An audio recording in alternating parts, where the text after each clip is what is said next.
In this video, we'll be creating an app which is named as demo. We'll see how we can create the app in our lab, that is our Splunk searcher on the AWS. This is our Splunk searcher. The first step in creating an app in Splunk is go to etc apps directory or Splunk. By now, I think everybody knows where is etc apps located.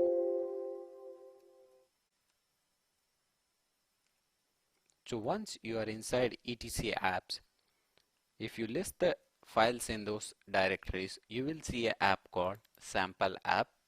The first step in creating your own app is copy this sample app. I'm using simple copy command of Linux, that is recursively copy all the files under this app into new location, that is our new app. I'll name it as Splunk demo app. This is our newly created app. This is nothing but a skeleton on top of which you can build your own apps. Once you enter inside this directory, you will see a normal directory structure which is for minimal for any application in Splunk. You need metadata information, that is like basic information like version, author, and who has the privilege for this application, these kind of stuff, and also logs which are generated as part of this application. The default directory where your all the Splunk related configuration will go in, and the app server, the static contents of your application, that is CSS, JavaScript, HTML files, images, all the static contents will go under app server. We'll see which is under default. So under default, you'll be able to see some default files for application.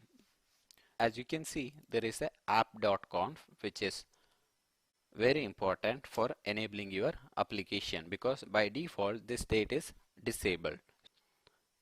I'll just edit our app.conf.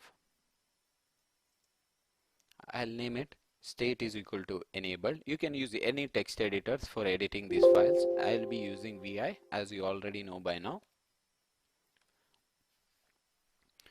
We will be throughout our implementation of Splunk in Amazon AWS with multi-site clustering and high availability, we'll be using VI editors. You can use any other editors you wish. You might even download this configuration into your local file, modify using Notepad++. You can upload it to server. It is completely at your will. Whichever you feel comfortable, you can use them. So I'll give the name as splunk.com so that it will be displaying splunk.com under my app. We'll see where this will be displayed, and I'll make this app as visible is equal to true.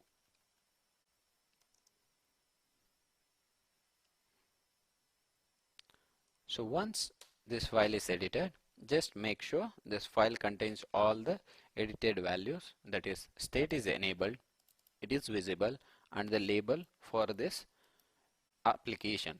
Let us go ahead and restart our Splunk instance. So to summarize, we have not done anything major. We just copied the sample app, renamed it to our app, and once we entered inside, we went under default and changed the app.conf to make the state as enabled and is visible to true and a sample label. So let us restart Splunk. Before restarting, I'll show you, as of now, there is no apps installed on our Splunk searcher.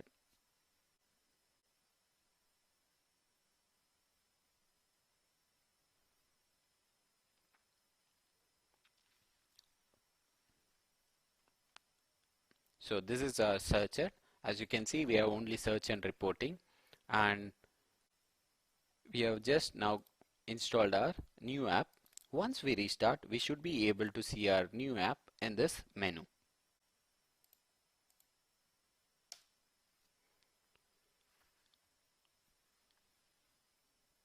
once it starts up, you will be able to see our newly created Splunk demo app as part of our search. It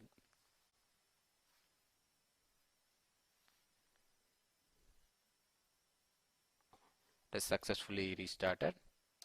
Let us re-log in.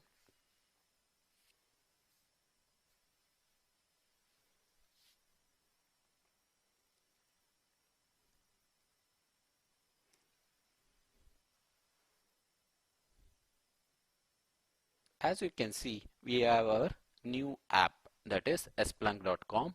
This is the label we edited, and if you click on this, you will get the basic navigational menu as part of the sample app component. As you can see, this is the basic visualization which comes as part of our sample app.